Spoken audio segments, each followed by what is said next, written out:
Bueno, pues a los que ya conocen Tlacotalpan, no les va a sonar extraño esto, pero a los que no lo conocen, Tlacotalpan está ubicada en la cuenca del río Papaloapan, sobre la margen izquierda, y tiene de frente la confluencia del río San Juan, que es otro río que se une al Papaloapan y que desemboca unos 60 kilómetros más adelante en el mar.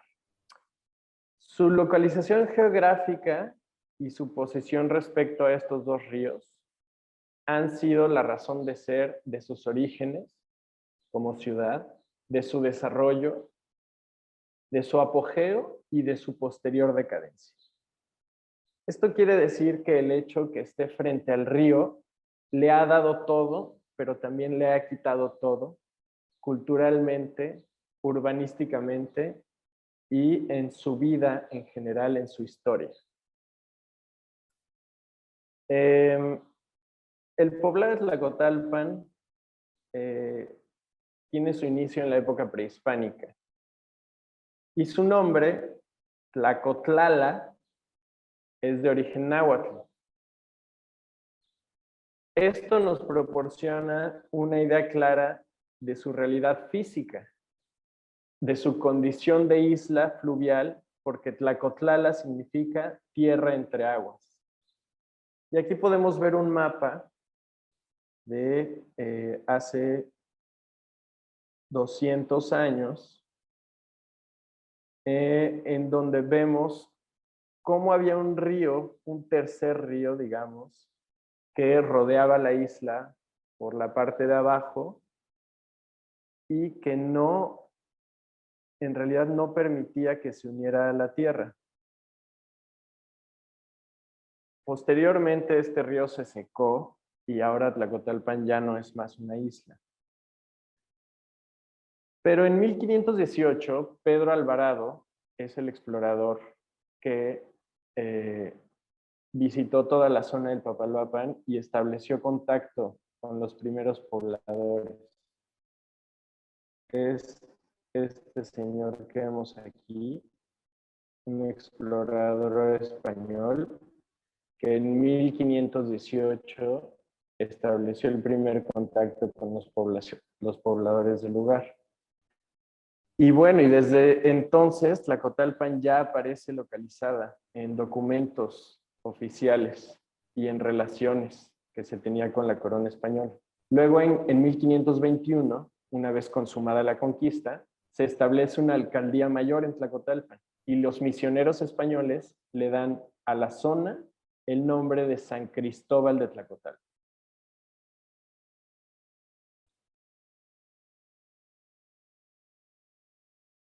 Aquí vemos también una imagen que no es precisamente de estos mismos años posteriores a la conquista, pero sí es una imagen de cuando Tlacotalpan empezaba a ser ya una ciudad.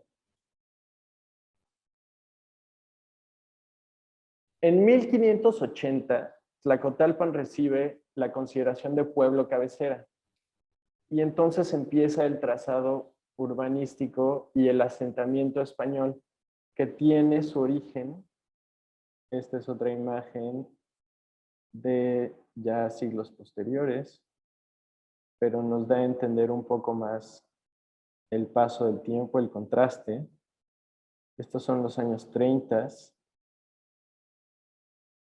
y aquí podemos ver una imagen satelital de lo que es Tlacotalpan hoy en día, con el río Papaloapan y el río San Juan uniéndose frente a la ciudad.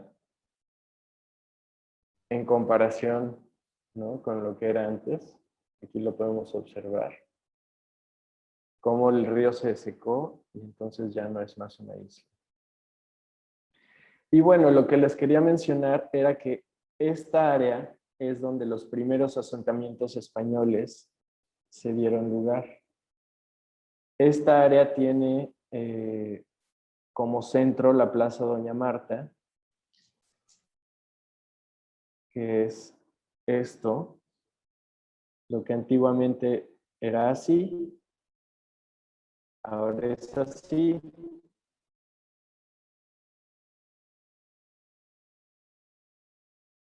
Y que posteriormente los asentamientos españoles se extendieron hacia lo que se denomina el barrio alto o barrio arriba, que es toda esta zona pegada al río. Y los asentamientos indios se dieron de este lado alrededor de la iglesia de San Miguel y se extendieron después hacia todo este sector, hacia el norte. Y bueno, algo para mencionar es que al principio los asentamientos españoles no contaban con una cuadrícula urbanística norte, sur, este, oeste, sino que más bien era desorganizado y mientras se pudiera construir alrededor de la Plaza Marta, pues se hacía. En cambio, los asentamientos indígenas sí tenían un orden, sí tenían un lugar que después se empezó a replicar en las demás áreas. Y bueno,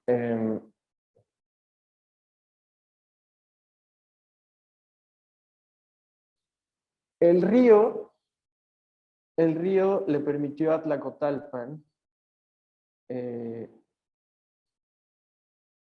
ser un puerto de altura en donde en 1821 queda habilitada una ruta que vincula Veracruz, Nueva Orleans, en Estados Unidos, La Habana, en Cuba, y Burdeos, en Francia, como lo podemos ver aquí en la imagen. Y esa era una ruta marítima en donde se comercializaban todos los productos que llegaban a esta zona, que eran pieles, madera, tabaco, grana, algodón, maíz desgranado, aguardiente, palo de moral, cocodrilos, azúcar, maderas de cedro, caoba, madera blanca y plumas de garza. Estos elementos se exportaban de esta región a todos estos otras ciudades, puertos, y gracias a esto el desarrollo urbano de Tlacotalpan, su población, su estilo de vida, pues empezaron a florecer y empezaron a tener los tintes caribeños como Cuba, como Nueva Orleans, y los tintes europeos como Burdeos en Francia. Esto fue uno de los puntos más importantes en su mezcla cultural. Y bueno, aquí podemos ver una pintura de el pintor Salvador Ferrando, un tlacotalpeño, paisajista y posteriormente retratista, que en el siglo XIX retrató a la ciudad y representó las embarcaciones por las cuales se operaba todo el comercio naval que llegaba a Tlacotalpan. Eran barcos de vapor y eran veleros que navegaban por el río Papaloapan. Salvador Ferrando posteriormente su obra es un testigo de este desarrollo tecnológico, social, cultural de Tlacotalpan. Aquí vemos otra imagen que ya es posteriormente en el siglo XIX, como la sociedad ya tenía pues muchísima más gente, la población era muchísimo más grande y otras cuestiones como el alumbrado se dieron en esta época gracias obviamente a la influencia mercantil y a las estéticas de las culturas francesa y caribeña. Se empieza a dar el origen de lo que es Tlacotalpan hoy en día.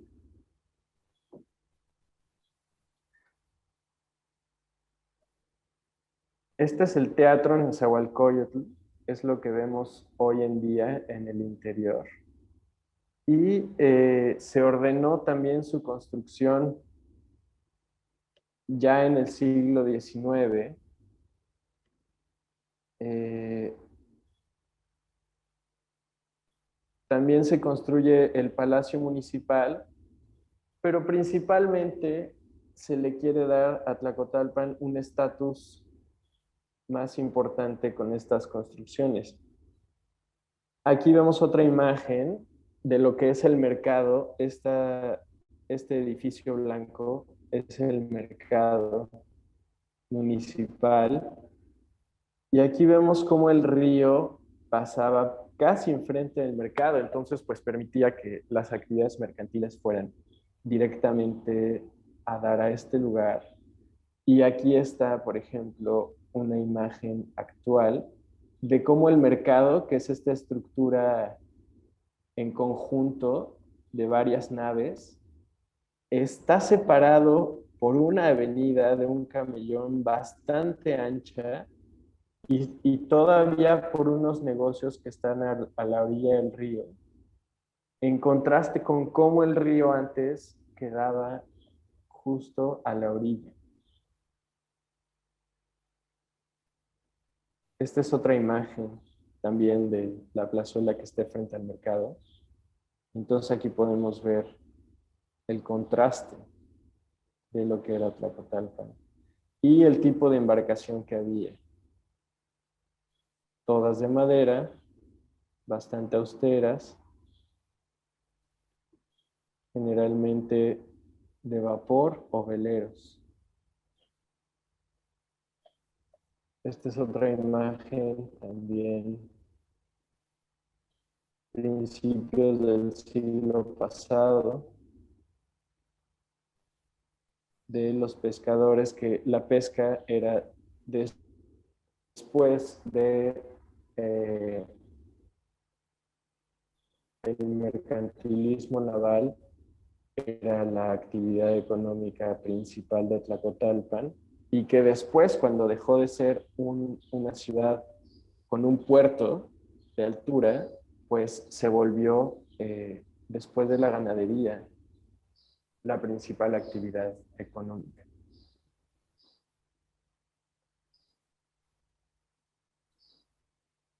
Podemos ver más imágenes de lo que es hoy en día la población náutica, las actividades pesqueras y comerciales. Pues en realidad lo que fue Tlacotalpan en su momento,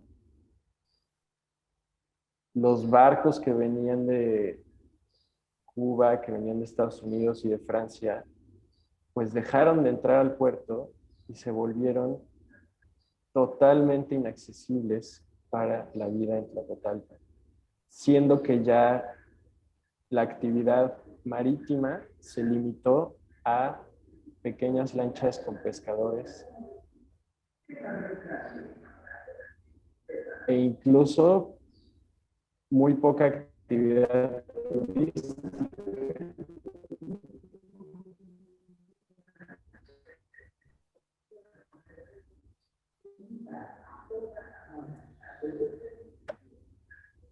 Mm,